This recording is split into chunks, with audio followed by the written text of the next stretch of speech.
Ya le voy a decir Pues, que oímos, Kelly. Oímos a Jimmy Cliff. I can see clearly now. Ahora lo veo todo muy claro. Bueno, para mí objetos indispensables, el reloj de la muñeca. Todos los días necesito el reloj porque no saco el celular para ver la hora. Necesito el reloj. La cama. Qué indispensable es una buena cama. Sin duda. Los audífonos como Andreita, porque sí ando con audífonos todo el tiempo. Y para mí la cocina. La estufa para mí es fundamental para la vida. Oh, qué delicia. Puede ser cualquier estufa, un fogón, 2 fogones, lo que sea. Si hay estufa, hay delicia. Y siempre llevo, casi que todos los días, todo el tiempo, un esfero. Un esferito. Permanentemente con el esfero allí anotando. Así es, guardado. No, ahí guardado por si acaso. Por si acaso, por si se necesita. Bueno, muy bien. Entonces, vamos a abordar un tema bien interesante que usted nos proponía, Kelly, en el consejo de redacción de la tertulia, sobre el desgaste emocional y físico de quejarse por todo, algo así como el lamento crónico, ¿no? Como se conoce. Es un artículo que publica la BBC, Juan, que se llama Lamento crónico, el desgaste emocional y físico de quejarse por todo. Y ellos van explicando un poco de qué va la ciencia de esa quejadera, cuáles podrían ser, digamos, que las soluciones, pero nos explican un poco que es un fenómeno cotidiano. Un fenómeno cotidiano al cual queremos pararle bolas, ponerle toda la atención aquí en la tertulia de RCN Radio. ¿Cómo es ese fenómeno de el lamento crónico? Nos acompaña a esta hora Julián Andrés Gutiérrez. Él es el representante del campo de desarrollo humano y ciclo de vida del Colegio Colombiano de Psicólogos en su capítulo de Bogotá, para ayudarnos a entender más este lamento crónico. Julián Andrés, buenos días, bienvenido, gracias por estar aquí en la tertulia. Juan Manuel, muy buenos días para ti, a las Andreas, a Kelly y a todas y todos los oyentes de RCN Radio en esta tertulia, hoy hablando de ese desgaste mental y emocional de lamentarse por todo y en todas partes, que también agota, también disminuye y también es un fenómeno universal que igual debemos abordar. Debemos afrontar estos temas y, por supuesto, cómo no hay salud sin salud mental, y qué bueno esta invitación. Muchas gracias. Sí, sin duda, y lo ha dicho usted perfectamente. Quisiera que fuéramos como al eje del asunto. ¿Por qué se llega a ese punto? Es decir, ¿qué hace que la mente de una persona la conduzca a esa actitud de vivir quejándose por todo, generando un desgaste emocional y físico para ella y también para los demás? Bueno, podemos observar lo que es en un contexto familiar, laboral, social, y es la persona o las personas, en este caso, que a través de su desgaste emocional y a veces fisiológico, pues negativizan todas sus acciones o sus rutinas. Incluso se ha observado que es un mecanismo de afrontamiento y por lo que las personas eligen liberar tensión o buscan validación. Y además las personas buscan que a través de la queja pues se apruebe su opinión o su percepción y se vuelve ya un cliché. Entonces eso se vuelve crónico y se aplica pues en los ámbitos en donde se está y obviamente se empeora y ha empeorado por la posibilidad de expresar esas quejas por redes sociales o las personas en su ámbito familiar, laboral, en otros ambientes, los cuales hacen solo a través de la queja puedan llamar la atención. Doc, ¿y esa quejadera o ese mecanismo de estar quejándose de todo y decir que pues es una protección supuestamente, cómo impacta en el cerebro y en la salud mental de esa persona que es una quejetas en ese momento? Bueno, precisamente algunos estudios refieren que pueden cambiar pueden generar cambios estructurales en el cerebro, es decir, en la capacidad de resolucionar problemas, en la función cognitiva. Es decir, las personas que se quejan pueden ver o pueden disminuir sus funciones para poder generar esas soluciones. O sea, pueden ver disminuida su capacidad en la toma de decisiones, en la planificación, lo cual pues refieren los estudios y también pues los abordamos los especialistas, genera frustración y más quejas aún. Entonces la queja cotidiana se relaciona pues inicialmente con una sintomatología ansioso-depresiva, ¿no? Y obviamente con pensamientos intrusivos, baja autoestima, cansancio, fatiga mental, y tiene que ver con algo que se denomina sesgo de negatividad, esa abstracción selectiva también, y que yo le llamo en este caso en específico familiarización acrítica. nos familiarizamos con los hechos y con unas dinámicas y perdemos la capacidad de ser críticos, objetivos de todo el entorno y de todas las situaciones que genera. La idea es no volver la queja en una forma de vida, y para las personas quejosas es al contrario. Quejarse puede ser una habilidad, por supuesto, pero también puede ser un problema. Y entonces las personas que se quejan encuentran gratificación por una recompensa que puede obtenerse a través de esta queja. La queja es también una percepción de quien la recibe y puede resolverla. Y ahí es donde debemos identificar que el quejoso pone sobre los hombros de otra persona su malestar para ser resuelto, escuchado, aceptado o entendido. Doctor, ¿y uno sí puede cambiar pensando que uno es la persona que se queja y se queja y se queja y de repente uno no quiere quejarse más? ¿Hay opciones? ¿Y cuáles son esas opciones? Es un mecanismo de llamado de atención. Está relacionado, decíamos, con la baja autoestima, con la autoaceptación, con el autoconcepto. Pero hay que identificar y saber pedir ayuda cuando se observe que se desborda esta necesidad de la queja. Porque aunque hay una diferencia entre queja y protesta, y en eso sí quiero hacer énfasis, una queja, pues en determinado modo y con el nivel de la queja puede ser admitida, igual que la protesta, hay situaciones que no se pueden cambiar ni controlar. Y por tanto la queja se vuelve ese hábito.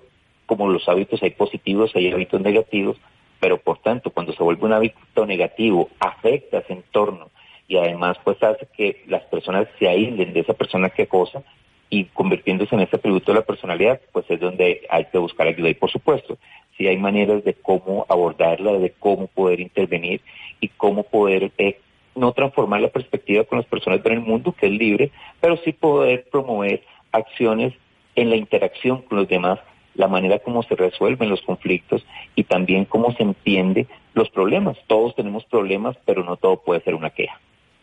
Ahora, el otro punto del asunto, la otra arista, otra arista adicional podría ser la siguiente. En su concepto, ¿cómo deben actuar las personas del entorno de esa persona que por cualquiera que sea la razón se vive quejando, que podría ser una inconforme o podría ser, bueno, en fin, todo lo que se le pueda decir, para que ayuden a solucionar la situación? De alguna manera, decirle cómo, tener comunicaciones asertivas. Oye, ¿qué te pasa? Noto que te quejas mucho. ¿Estás bien? ¿Cómo se debe proceder con una persona así? De acuerdo, usted lo ha dicho. Lo primero es la escucha con empatía y con respeto, aunque es agotador poder interactuar y mantener pues una relación con una persona permanentemente quejosa. Pero es que debemos trabajar y desarrollar pues habilidades para la escucha. Poco nos escuchamos, poco dedicamos tiempo de calidad para dialogar y para poder entender por qué una queja pequeña puede ir creciendo y puede ir generando otra más grande y además una idea fija. Pero las frases como voy a escucharte, cuál es la manera de abordar la queja, cómo está esa situación que mencionas que es un problema, qué es lo que te molesta, qué motivó a buscar o a decirme esta queja, y en este caso también orientar, bueno, si ya es muy grave, es busquemos terapia, busquemos otras personas que estén afectadas por esto. Has mencionado estas dificultades, puedes enumerarlas a las tantas que ya has dicho, o simplemente es que es recurrente y no hemos hecho nada por transformarlo. Dame un ejemplo reciente del problema que estás teniendo y así podemos ir transformando. Cada persona que esté involucrada así dice lo que está ocurriendo, pero el entender y el desentrañar de dónde proviene esa queja probablemente también ayude al quejoso y la persona que obviamente quiere aportar esa ayuda. Pero la ayuda, por supuesto, también tiene y debe ser profesional en determinados casos. Claro, y si la situación persiste, es decir, si la persona quizás tiene por costumbre esa queja permanente también como una manera de llamar la atención, ¿cómo detectarlo desde el entorno, desde los que están alrededor de ella? Bueno, hay que tener en cuenta que puede haber un ciclo de hostilidad. La persona quejosa, al no sentirse escuchada y al no sentirse identificada, o que alguien o pues par no se identifica con su queja, puede sentir que está siendo también agredida. Por tanto, hay que entender y no decir cálmate, sino buscar y ser cauteloso a la hora, tener mucho tacto para procurar que la persona no tenga esa agresividad, agradecer por decir la queja y buscar la manera de decir, puedo ayudarte, dar aprobación y reconocimiento, pero tampoco siendo o consintiendo el producto de la queja, porque a veces puede ser desproporcionada. Sí, decirle a las personas que se puede contar con todo tipo de quejas o grandes, pero de todas maneras, cómo la podemos manejar, y que también la otra persona ha sentido momentos o dificultades sobre la queja, pero que hay momentos cómo resolverlas, hay maneras de resolverla y también hay instancias para hacerlo. Hay que conseguir un diálogo fluido. Tenemos problemas de comunicación en nuestra sociedad y lo sabemos. Ustedes como comunicadores y los oyentes que escuchan esta tertulia reconocen que el diálogo, el espacio de calidad, el sentarse en una mesa, el sentarse a cenar, a almorzar, a dialogar, es algo fundamental, y hemos perdido esa capacidad de fluir bajo un diálogo y de fluir bajo la escucha.